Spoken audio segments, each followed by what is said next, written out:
So here are three ways in which you can build businesses that generate more than 50 lakh rupees every single year. How do I know it? Because I have been able to build each of these three categories of business in my life. So on this video, I'm going to speak about how did I build these businesses, what were some of the critical mistakes that I made while building these businesses, and what are some of the lessons that I learned that I'm executing now. Many of you ask me that Akshat, markets are falling, stocks is going down, cryptos are going down, we have run out of money. So therefore watching these type of videos become extremely important, because by following such videos, you might get one or two key ideas that might help you build your own businesses and augment your income streams. So the word of the day today is augment. Let me know what does that mean. So let us kickstart the discussion, and first and foremost, let us understand what subscription-based models are and how difficult is it to run subscription-based models. So what precisely are subscription-based models? You might have seen these days that whenever you are trying to read any kind of digital newspaper or digital magazine, they usually ask you to subscribe to their services, and they would be offering you a price of maybe like 300-400 rupees a month, and they are trying to build a customer base by offering these subscription-based services. So this is a very important model now, especially in the print or media industry, and almost every single publication right now, be it a digital newspaper or magazine, is executing this subscription-based model. So this is the simplest way.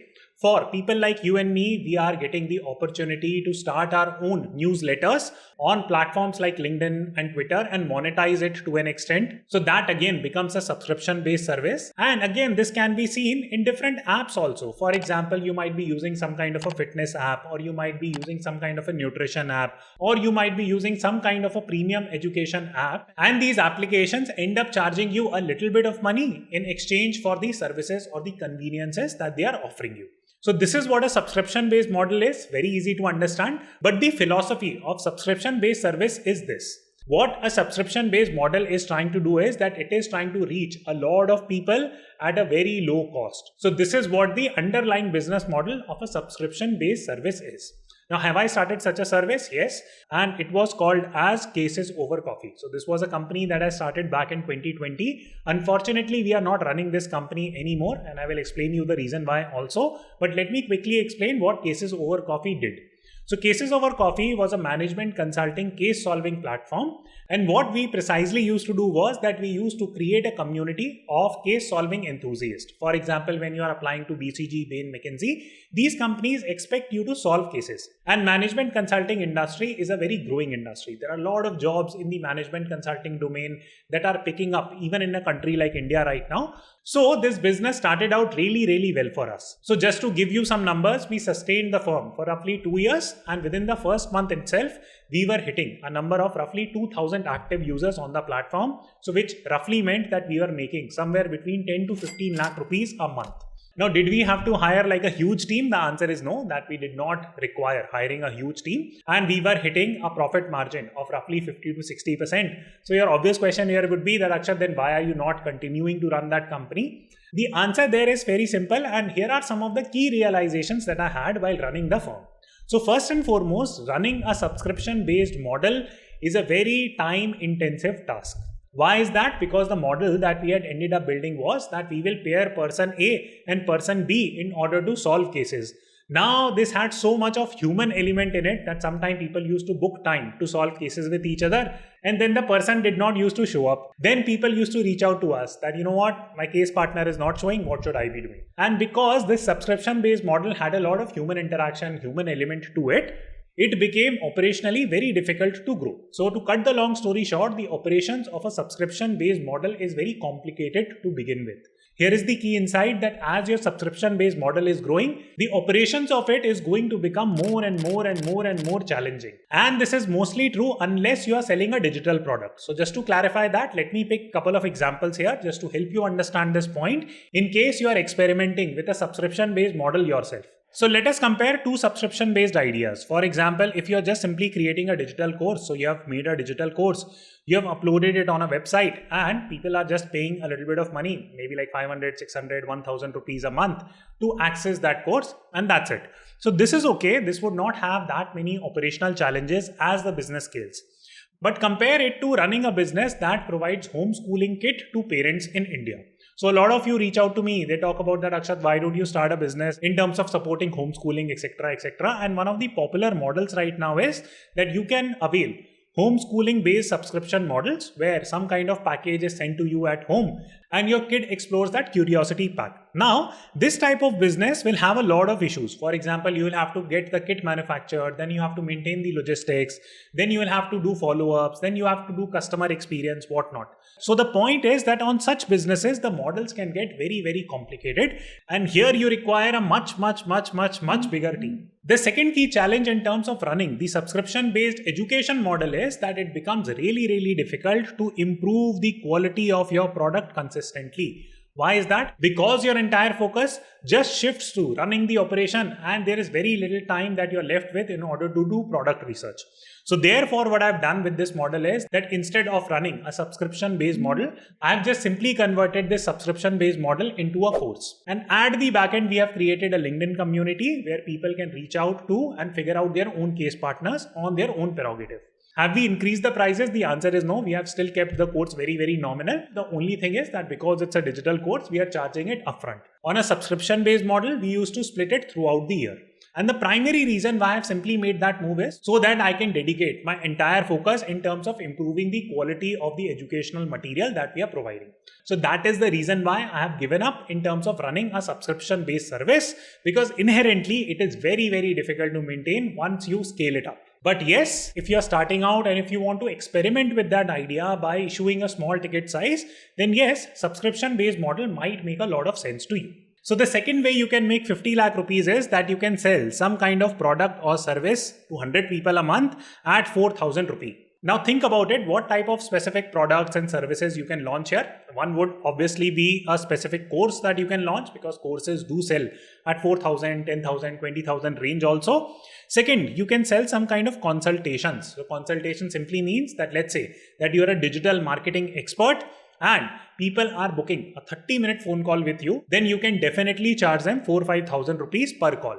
And can you do 3 calls per day? The answer is yes, you can easily do 3 calls per day. So the math adds up. Third and finally are group classes. For example, if you are a fitness trainer, then these days I'm seeing that a lot of group classes are done on Zoom. And if you can create a group of 10 people, then I'm sure that you will be able to charge maybe like 300-400 rupees for every live class. And you can have at least 10 people show up. So the math adds up to 4,000 rupees. So this is the semantics behind it. Have I built such models, such businesses in the past? Yes. So right now you could consider my courses to be one. What are some of the challenges, struggles, learnings that I've gained out of building these courses? I would speak of 3. There are multiples. I can do like a separate video on this topic altogether. But let us stick to talking about 3 fundamental challenges here. So first and foremost challenge in terms of running any course or any type of these projects is that the distribution or marketing cost is going to be really high. Why is that? Because think about it, that even Byju's, an academy, which are unicorns, they have massive amount of war chest and money. They can do every single type of ad. They can hire like high-end celebrities. They are struggling to sell courses and they are not profitable yet. So if you go up against these companies, of course, you will have to face a lot of competition. That's point A.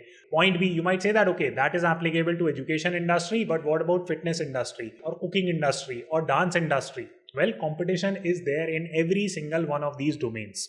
So you need to have your distribution or marketing plan a little bit sorted out, because unlike big players, you can't burn crazy amount of money running Google AdWords and Facebook ads and bunch of other inorganic channels for accelerating growth. So you have to get a little bit creative and you should put yourself in a situation where people can see your demos for free. For example, when I teach on YouTube, many of you like it. Therefore, you end up purchasing my courses. And so far, touch wood, the experience of course participants has been great. So it has been a very fun experience teaching, learning from them, teaching them and supporting them wherever I can. So in case you don't have a YouTube channel, you're not active on social media, then you need to put yourself in a situation where people can come and see your work. One of the easiest ways of getting started on this is LinkedIn, that simply create a web page, put some free demos and keep directing that web page by talking about it on LinkedIn. So that is where you can get started. That is easiest organic way of building your business. And once your business gains scales, then of course go and hire Sachin Tendulkar, MS Dhoni, etc., and then become like really big. The second key challenge in terms of selling any of these, be it courses, consultations, group classes, is that why should people learn from you? Why you? Out of all the other sea of people out there. So whatever product that you're offering, you need to think about it from a product viewpoint. For example, I run finance related courses and these are live. These are not recorded. Why? Because I teach as per the contemporary trend in the market. So my courses are completely live and that is the USP or unique selling point of the course that I'm teaching. And this is one of the central things that participants love about this course. So you need to figure out some kind of product USP for yourself, whichever business you are running. Third and finally, you must always keep on asking the point that how are you improving your course or service? For example, recently we partnered with Zionverse and they will be offering paid internship opportunities to our students. So we have literally turned this startup into a university model. Will every student get an internship? The answer is no. It is going to be competitive. But at least we have started onboarding companies like Zionverse that are supporting us on this vision.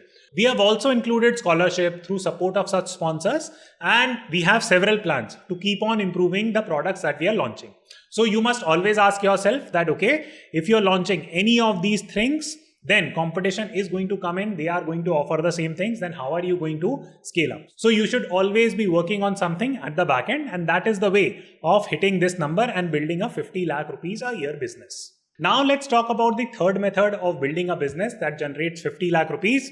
So you can sell a 1 lakh rupee product to 4 clients a month, and then the math will add up and you will roughly hit 50 lakh in revenues every single year. Have I done it? Yes, I will speak about that. But first and foremost, let us look at some of the key businesses or business principles that you need to keep in mind here. So if you're trying to sell a 1 lakh rupee product, then the service needs to be a premium service. At least people should be paying for it. So it needs to exist in a premium market, and you are targeting somewhat of an upper middle class people here who are looking for customized help. So let me give you an example. So I make a lot of finance related videos and I get several messages that Akshat, we want to get our portfolio revamped. Are you offering any kind of HNI consultation services? I do very few such sessions, and the HNIs that I'm consulting usually have a portfolio of 10 crores. Now, this is not only applicable in the finance domain. For example, if you're a cybersecurity expert, or if you're a management consultant, or if you're a digital strategist, then the idea is that you need to be a subject matter expert in your field. Then you will get two options. Either you go and target HNIs or high net worth individuals, or you go and target B2B, that is a business to business model. So you go and directly work with companies. For example, if you're a digital strategist or a marketing specialist, then you need to pitch your portfolio to a company. So this is the basic of it. So have I run such a business successfully? Yes. So the business's name is My MBA Journey. There is a YouTube channel also by that name and you can go check it out. And every year I used to serve a lot of clients through that business. But over time I have scaled that down simply because of the fact that I just do not get the time to work with people on one-on-one basis. So I have rolled that business back, but the YouTube channel still exists. I still consult people for MBA admissions in a group setting. In case you want to join that class, you can check the links in the description box. So the obvious question comes that, hey Akshat, if that business used to help you make a lot of money, why did you wind it up? Several reasons, but one of the key reasons was that I genuinely did not feel that MBA admission consultants should be charging the type of fee that they were charging. So just to give you a little bit of backstory, so I ran a company called as My MBA Journey, and basically it was an admissions consulting firm. So what is meant by admissions consulting firm? So admissions consulting firm is a business. For example, if you are looking to apply to Harvard, Stanford, Wharton, INSEAD, London Business School, these type of premier study abroad colleges, then you will come to consultants like me and we will guide you through your applications. For example, what type of college to apply, how to structure your essays, how to interview, etc., etc. And I was one of the leading admission consultants in India. You can go and check out the YouTube channel also. You will see my clients enthusiastically speaking about me. But over time, what started happening was that all these study abroad colleges, they started shrinking their application. INSEAD used to have an application where in total we used to write somewhere around 3000 word essay. But by 2020, we reached a point where INSEAD's application could easily be wrapped up in around like 1200-1300 words. And what I witnessed in the market was that the admission consultant rates were just going up and up and up. So it just did not make sense to run a business where the amount of money that you were charging was going up and the ask or effort in that service was coming down. It was great for me and other admission consultants, but this was not truly adding value to our clients. And I always felt that there is a better model that can be designed around this, which will be much more credible, much more cost effective. So I'm working towards that. So in case you want to learn more about it, you can check the links in the description box and fill out the form. But in case you're looking to build these high margin businesses, then what is it that you need to do? So 2 critical lessons. First and foremost, you need to build your credibility in this space, because people are not going to pay you premium prices unless you are a very credible person. So how do you build credibility? You build credibility by building your portfolio. In my case, for example, the portfolio is the My MBA Journey YouTube channel.